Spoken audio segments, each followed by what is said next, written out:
Welcome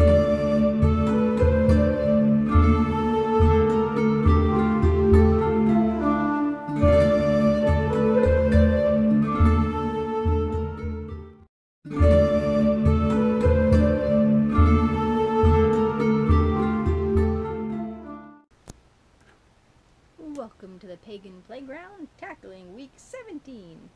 How would you introduce spirituality to children? Would you pass this book on to your children? And I'm assuming it's meaning the Book of Shadows. Well, I am not a kid person. I'm not a people person, and I dislike the fact that we keep making more of them.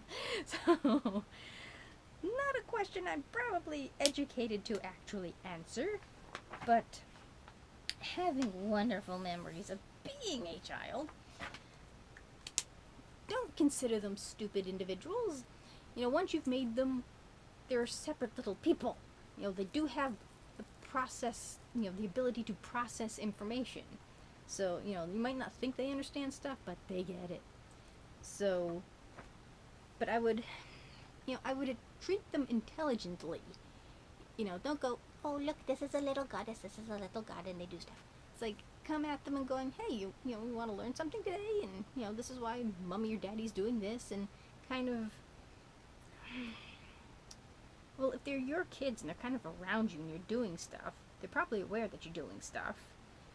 Let them ask why you're doing the stuff, and it's like, okay, well, like, say Billy's like, okay, why are you setting something on fire, and why is your table smoking? It's like, well, this is incense.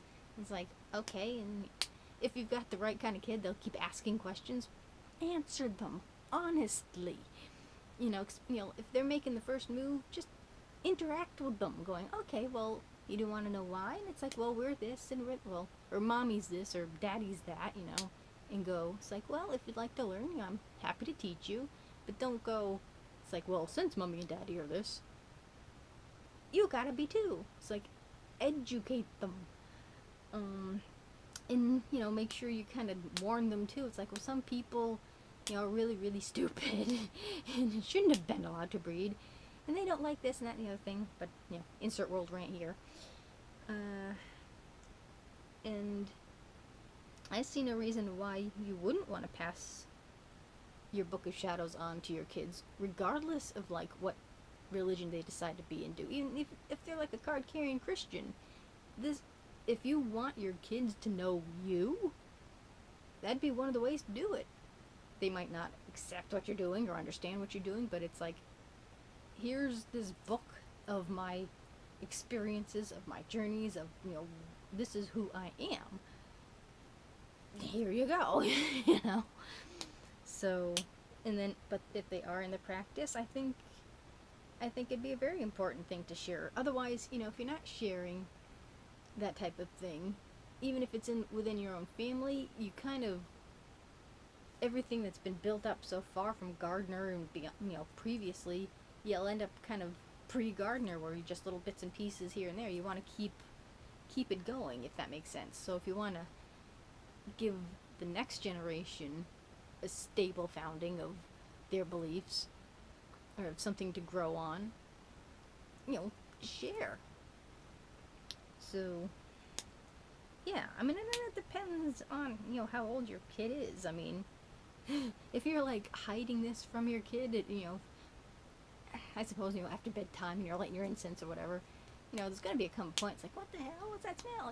They're gonna interact with this concept eventually, aren't they?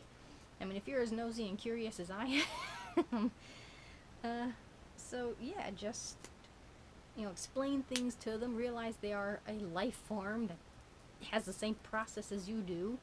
Let them ask their questions, regardless of how stupid the question might be, answer them honestly. So, and that could be said for adults as well. So, that is my long rambly week 17. How would you introduce spirituality to children, and would you pass this book on to your children? Thank you for watching. Do remember to comment, rate, share, and subscribe. And blessed be.